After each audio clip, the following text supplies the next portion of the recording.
We are the Mississippi Municipal League. We are a private association of municipal officials in Mississippi. We've been around since 1931. We have 293 member cities and towns. And we are just a private association that does a lot of different things for them, including training and education. We do a lot of lobbying and advocacy for them here in Jackson at our state capitol and in Washington, D.C.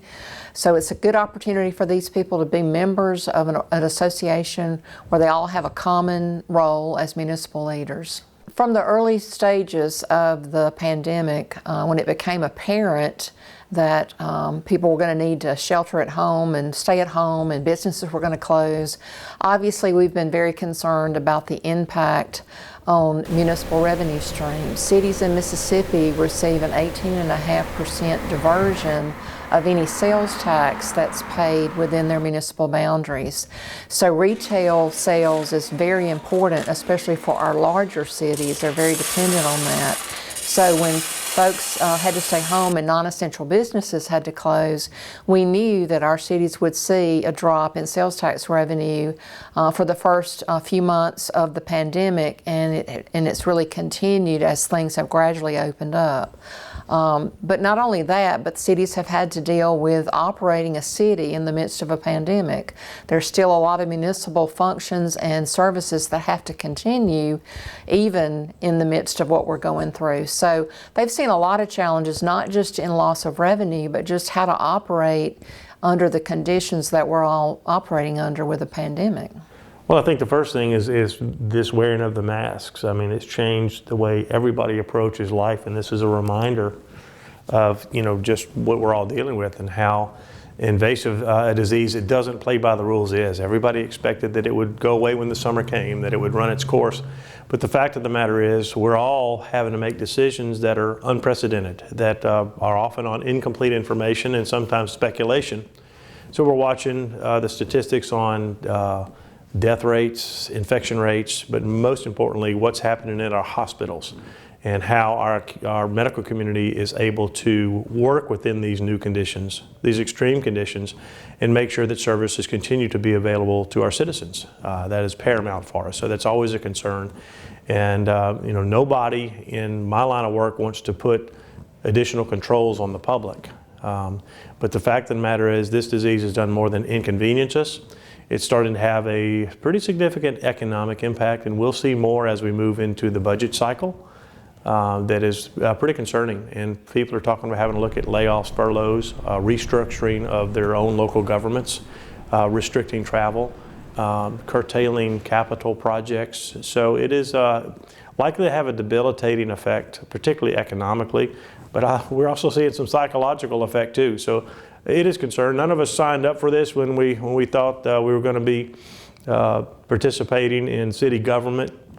But there are no guarantees other than having an opportunity to provide some leadership and some direction and take in everything that's going on from the medical community, from the business community, from citizens at large, seniors all the way down to kids, and try to make the best decisions we can on how long this is going to be with us. We've become clear dealing with COVID-19 is not a sprint, it's a marathon. And it's probably a long haul gambit, and to say it's been an inconvenience would be an understatement, and it continues to be concerning. So we have to be smart in protecting ourselves and others. We have a responsibility. COVID-19 has a drastic impact on our revenue. We have a revenue shortfall of about $3.5 million. As a result of that $3.5 million, we had to lay off and furlough several employees, 25 employees. We had to cease and stop all infrastructure projects. Of course, we were dealing with the lasting effects of the flood of 2019. And in the flood of 2019, we had municipal damages of about $4 million.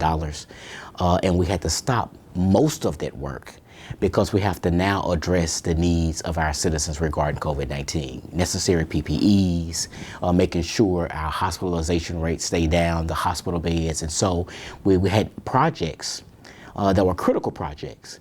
And a place like Greenville, Mississippi, with a 38.6% poverty rate, it really affects the people hit the hardest and the most vulnerable populations. That's the poor, that's the disabled, and that is the homeless. Because we're trying to address those areas affected, and if you look at our city, those poor areas have lasting infrastructure effects that need to be addressed and addressed immediately. But we had to put those projects on hold because of COVID-19 and the revenue shortfall that we experienced. Home rule is what allows our cities to make local decisions. There was a statute passed in the early 80s that granted them home rule authority, which basically means if they want to look at doing something at the local level that's not prohibited by law, that's within their powers as a municipal leader, then they can make that decision for their local city. And we have seen a disturbing trend across the country in the last several years of state and federal legislation being passed that would preempt local authority. And of course, we're opposed to that.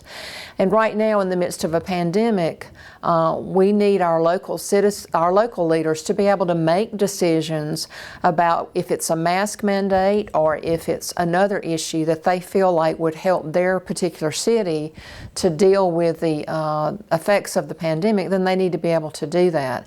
Our governor has been very good during this time in his emergency orders that he's issued in saying that cities can go further with some of those mandates, and some of them have chosen to do that. And that right there is what home rule is about, allowing our local elected officials to govern the way they see fit. This is Greenwood, Mississippi. The population here is probably around 16,000.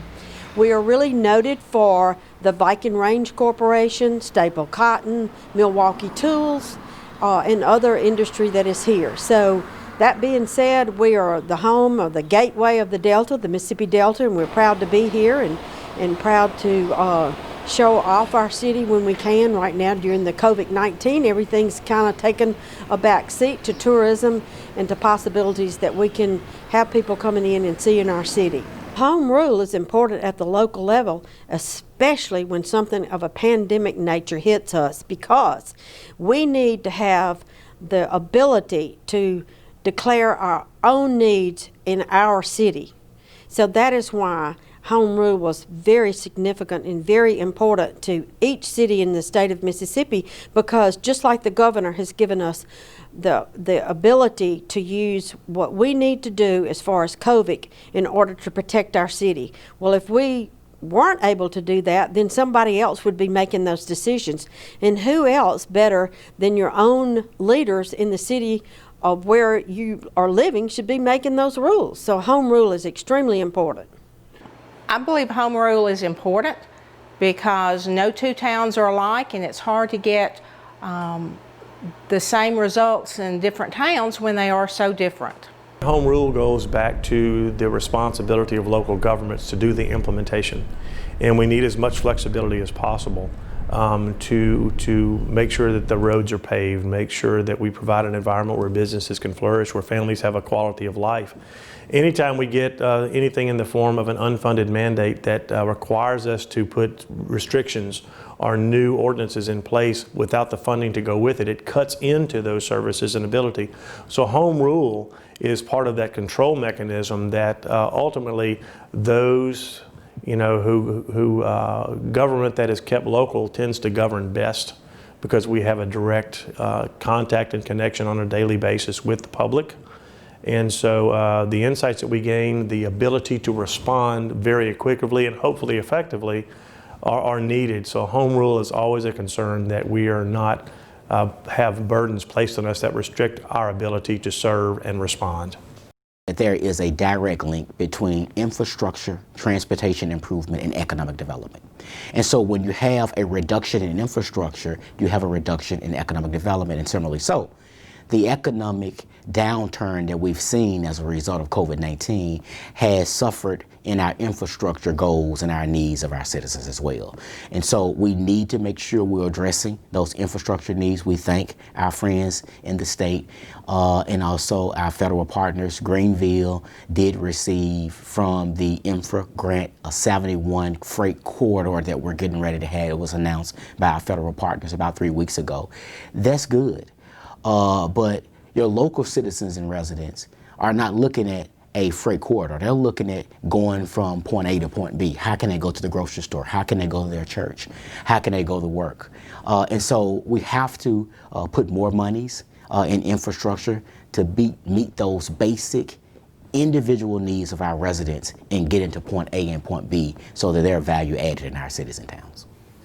We're in Lucedale, Mississippi. I've been the mayor here for 3 years. Our population is roughly right at 3,000 right now. We were a little bit under 3,000 at 2010 census. We fully expect to be a pretty good ways over, when the results come out at the end of the year, the first of next year. We were founded in 1901. If you want to know where Lucedale is, we kind of refer to ourselves as a gateway to the Gulf of Mexico, because once you go through Lucedale, your next stop is Alabama. So we're about 10, 12 miles from the Alabama state line. We're about 35 miles north of the Mississippi Gulf Coast. We're really basically facing the same issue that every little town across the country is facing. If you go back to post-World War II, that's when most of our water systems and infrastructure was put in. And I tell people, I said, all of that had a lifespan of about 50 years. Well, now we're 70 years old on those things. So everybody has infrastructure needs. The biggest issue we have is probably old pipes in the ground that are still transporting our water to customers, and occasionally we have some discolored water just because of the age of the infrastructure, So we definitely have needs in that area, but I also understand that every little town across the country does too. So it's not going to be something that's easily fixed. Our town is Carrollton.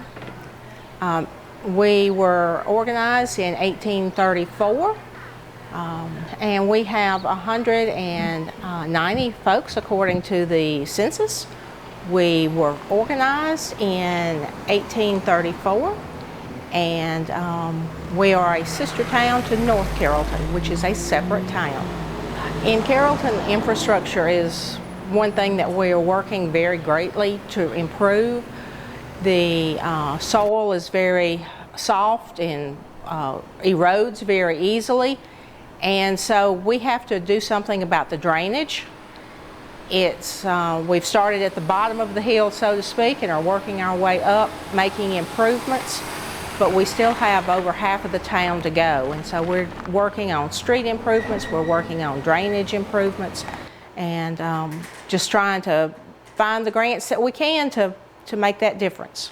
Infrastructure quality is essential for economic development, and I think I speak for a lot of folks, not just Gulfport, where we're seeing growth, we're seeing opportunity. The infrastructure needs are always going to be a challenge, and people often think of roads, which are, there's safety considerations, there's development considerations, but also the infrastructure is your water and sewer lines, and most communities in America have very, very old water and sewer lines that have to be maintained, have to be replaced.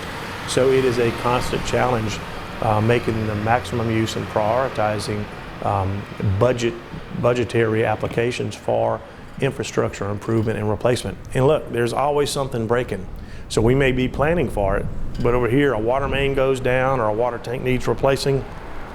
Some things we can plan for, but there are some contingencies that you can't, that you have to spend monies that you may not have a very good rainy day fund for, or had never encountered or anticipated at all.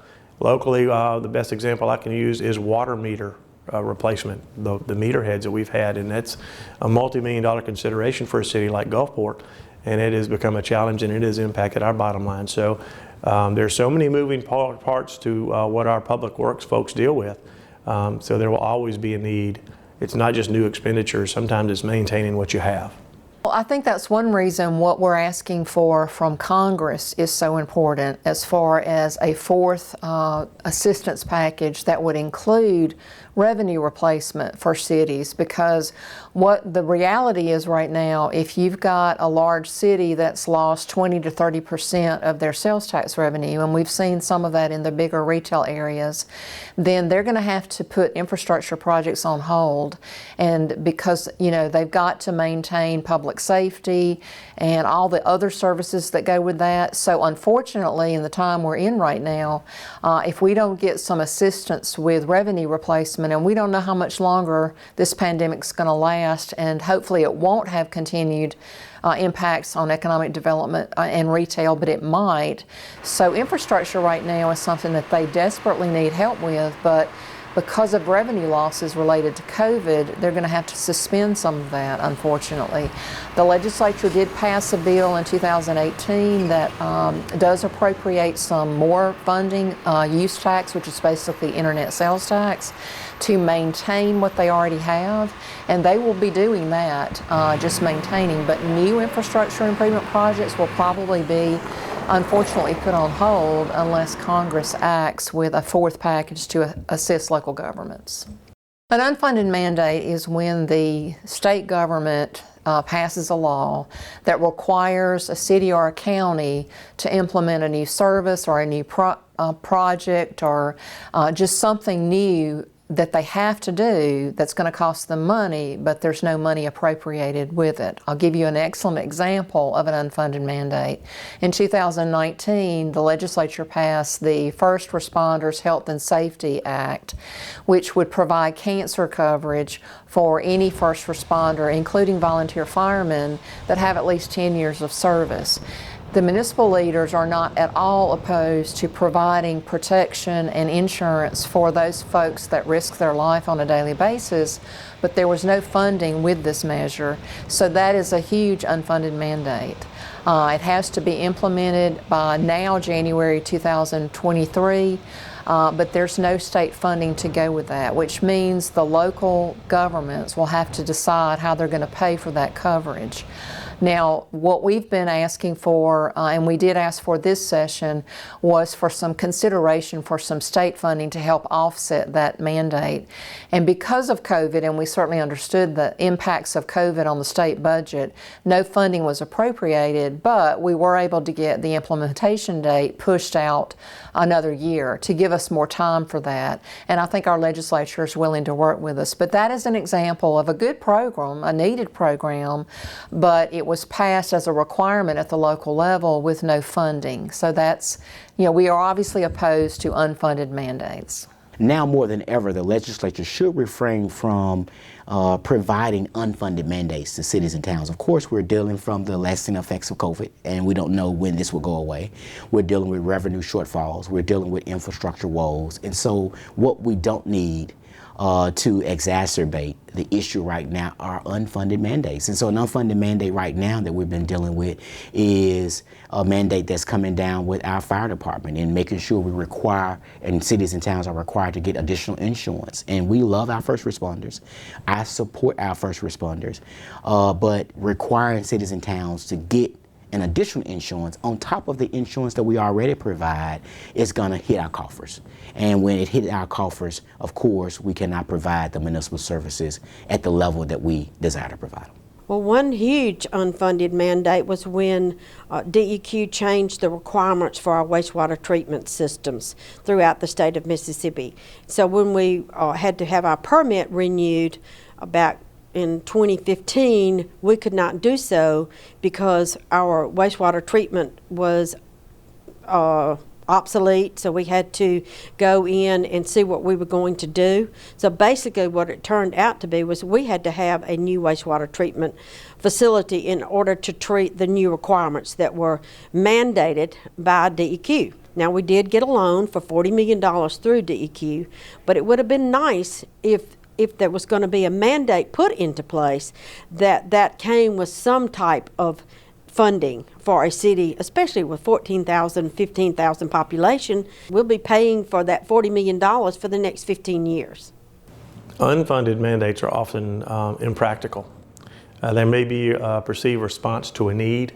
And states get unfunded mandates from the federal government from time to time as well. So it's not just a one-sided or one-dimensional issue. And so whether we at the local level get it from the feds or from the states, it's important, if it is a fiscal matter that's going to cost us money, that whatever is being sent down, that we have the means provided to implement what the state and federal leaders want us to do.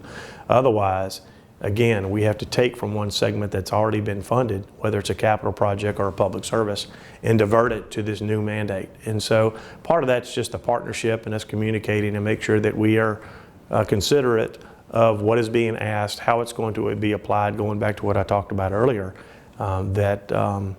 if a policy is sent down from above, that there's a mechanism to make sure that we can effectively implement it from an expense standpoint.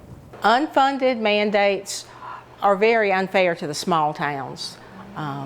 We only have 190 people, and it was going to be very hard for us to accomplish some of the things that we've seen projected for us. And so we would like to see all the mandates funded. Local option sales tax is something that about 30 or 40 states across the country allow their local governments to have.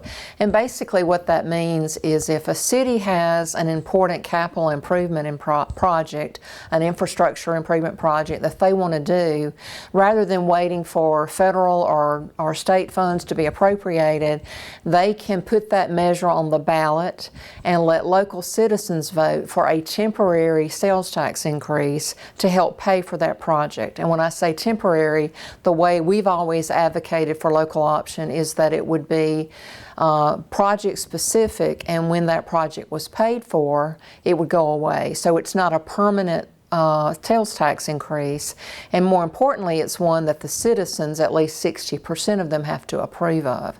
So we've been asking for that authority for many years and have not been able to get it, and now we think in the midst of all of the budget issues that not just the cities are dealing with, but the state as well, that funding for infrastructure projects is going to be more difficult to come by. So we think local option sales tax authority might be more important than ever, because it would help cities address their own needs without relying on the state or federal government to provide funding. We're 15 miles from the Alabama state line, and I've always gotten a kick out of shopping in Mobile, and you never know quite what the sales tax are going to be over there. You know, you'd go one time and it'd be 8%. I don't think I've ever seen it 7% in Mobile County, and then they go up to 10%. Well, come to find out, they're funding different projects and different things that they're trying to do in their city and their county, and we've never had that option as a municipality in Mississippi. It's a big one. Now, it's also a fine line. If you go talk about raising water rates, or, you know, anytime you start talking about taxes, you're approaching a sore subject. But I think most people, to see the advancement of their city in some way, you know, whatever that project might be, it might be, you know, paving some streets or you know, building a community center. Most of them are pretty agreeable to paying an extra cent on a bottle of Coke or something like that, you know. So it would certainly be something that would benefit not only us, but every municipality, all 297 of them across the state of Mississippi, if we had that option. If that would be passed, then we would have more money in that funding. So if that's passed and we can get that funding, then that's going to make all the difference in everyone's budget throughout the state of Mississippi. So it's critical that also our delegates in Washington understand that too, as well as our legislators. So it's very important. We've certainly spoken out on that many, many times, just as we have on home rule and infrastructure needs. So I hope that they are listening. And I think more people are listening now because of the situation that we're all in globally.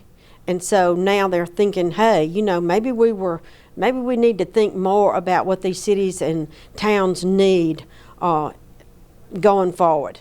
We've always seen it as an economic development tool, because we feel like if a city can make improvements to infrastructure, to parks, to streets, to all kinds of things, water and sewer, then they're going to offer a better economic development climate for a new business to relocate or an existing business to expand. So we've always seen it as an economic development tool, and I think it's even more important now in the times that we're in. Somebody described to me as serving on the local level, being mayor is the best and worst job in America. And I've said before, I think it has to do with the community that you get to serve. And I mean it when I say get to serve, it's a privilege. And so, you know, we're drawn to public service, those of us who seek office with the true desire to make a difference. And so it's a great calling for anybody who's considering it, but it's a heavy lift sometimes. So maintaining the relationships, building relationships with your colleagues, regardless of the form of government you have, but also making sure you're responsive and have your hand on the pulse of the public to be able to analyze and communicate what you can and cannot do is critical. But also have an understanding, particularly in today's environment where everybody's looking for a reason to be angry about something. There are so many positives that we have. Sometimes it's difficult to keep your mind on that because there's many distractions, but the key is for the public and for our public officials to keep the eye on the ball, keep it positive, and be realistic about not only expectations but abilities. Local government is where the rubber meets the road. And so when you think about strengthening Mississippi, you strengthen Mississippi through its cities and towns. When you think about strengthening America, you strengthen America through its cities and towns. And so local governments are critically important during this time. We hear our people, we see our people, and we know our people. And the only people who have their ear are mayors in cities and towns. So local government is critically important during these times. That's what operates your city. That's what operates all your municipalities. So the local government is where all the action is. I mean, certainly the legislator is where the action is as well, and they certainly help us with all of this. But the local government is where all of your needs are met. This is where all of your ordinances are made. This is where you're trying to protect your own city, your own citizens, do the infrastructure here that is required so that people will be attracted to Greenwood and come here and maybe set up a business or move here to live. We've seen a lot of that, but it needs, I mean, local government is what makes up America. We're a representative democracy. We're not mob rule. You know, yes, we are a form of a democracy, but you elect leaders to represent you. Now, if you don't like what they're doing, and that hasn't been the case, I will say that here in Lucedale, but if you don't like what they're doing, you know, your option is at the next election, try to get somebody else elected, whether that's on a federal level and with our senators and our House of Representatives, whether it's on a state level, or whether it's on a local level. And I'm proud to say that I think our citizens here in Lucedale are proud of their aldermen they've elected. I hope they're proud of their mayor. I guess we'll find out in about 10 months.